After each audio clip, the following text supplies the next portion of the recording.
Olá, pessoal. Bem-vindos. Antes de existir internet, e muito, mas muito antes do telefone, uma rede feita de pontos e traços conseguiu encolher o nosso mundo pela primeira vez. Hoje, a gente vai desvendar a história revolucionária do telégrafo, que foi nada mais, nada menos que a primeira rede eletrônica global. Para a gente ter uma ideia do tamanho do impacto dessa invenção, vale a pena se fazer uma pergunta.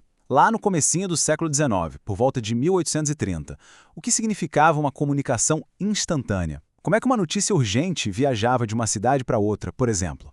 Pois é, a resposta é simples e até um pouco chocante para nós hoje. Era tão rápido quanto o cavalo mais veloz que existisse. Toda a comunicação, absolutamente tudo, dependia da velocidade do transporte físico. Uma mensagem de Washington para Baltimore, por exemplo, levaria horas e horas, mas isso estava prestes a mudar de um jeito que ninguém, naquela época, poderia sequer imaginar. Vamos começar então pela nossa primeira parte, o mundo em câmera lenta. É difícil até de visualizar isso hoje, né? Mas antes do telégrafo, a informação viajava na velocidade de navios, de trens ou, como a gente viu, de cavalos. Era um mundo de longas esperas e de muitas, muitas incertezas. E agora, a segunda parte, a invenção de Samuel Morse.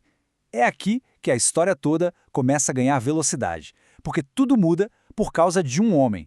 Um artista, olha que curioso, que teve uma ideia que daria o pontapé inicial para a conexão global. Mas olha, não foi algo da noite para o dia, não. Foi uma verdadeira jornada. Em 1835, o Morse construiu o primeiro protótipo funcional dele. 3 anos depois, em 1838, ele já tinha um sistema completo de sinais, os famosos pontos e traços que formam o código Morse. Mas foi só em 1844, depois de conseguir um financiamento do Congresso americano, que a primeira linha oficial finalmente foi concluída. E a primeira mensagem oficial enviada nossa é de arrepiar. What hath God wrought? Uma frase que pode ser traduzida como que obra Deus fez.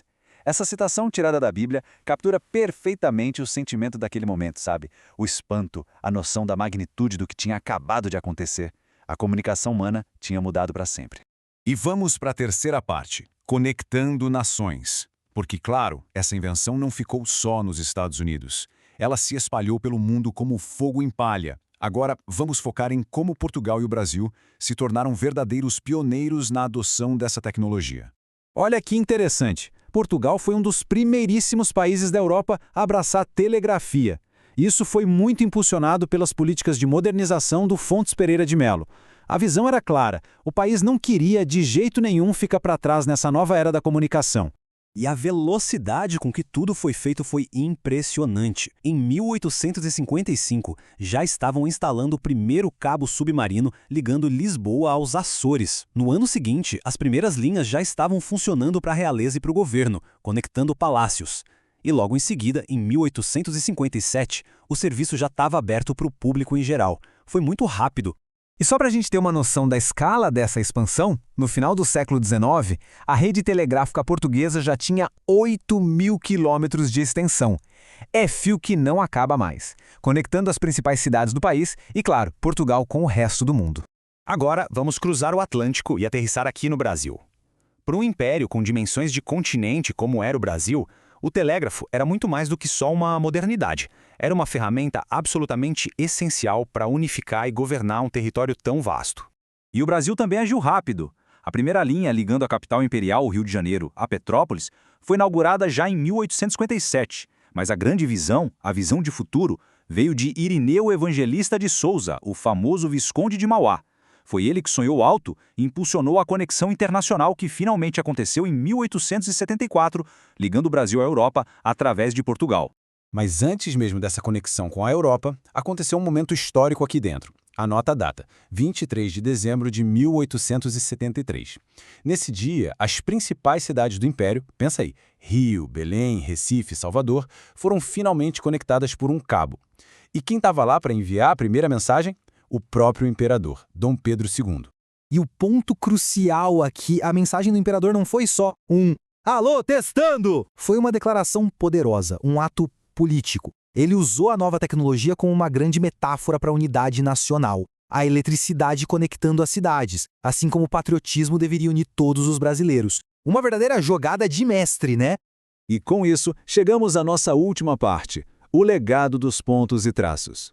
O telégrafo reinou absoluto por quase um século. Mas qual o legado dele hoje? Vamos explorar um pouco o declínio dessa tecnologia e, o que é mais surpreendente, a sua herança que dura até hoje. Com a popularização do telefone e de outras tecnologias, claro, o uso comercial do telégrafo foi caindo bastante, especialmente depois das guerras mundiais. Parecia mesmo que era o fim de uma era. Só que o código Morse, a linguagem fundamental do telégrafo, encontrou outras maneiras de sobreviver. E é impressionante, mas o código Morse ainda está por aí.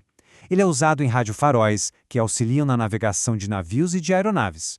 Também sinais de identificação para alguns satélites. E, claro, é a grande paixão de milhares de radioamadores pelo mundo, que mantém os pontos e traços bem vivos, ecoando pelo ar. A primeira rede global da história foi construída com fios de cobre e pulsos elétricos. E ela mudou o mundo de maneiras que nem os seus criadores poderiam prever. Isso nos leva a uma última pergunta para a gente refletir. A nossa próxima grande rede de comunicação, a do futuro, vai ser construída em cima do quê? O que será que vem por aí?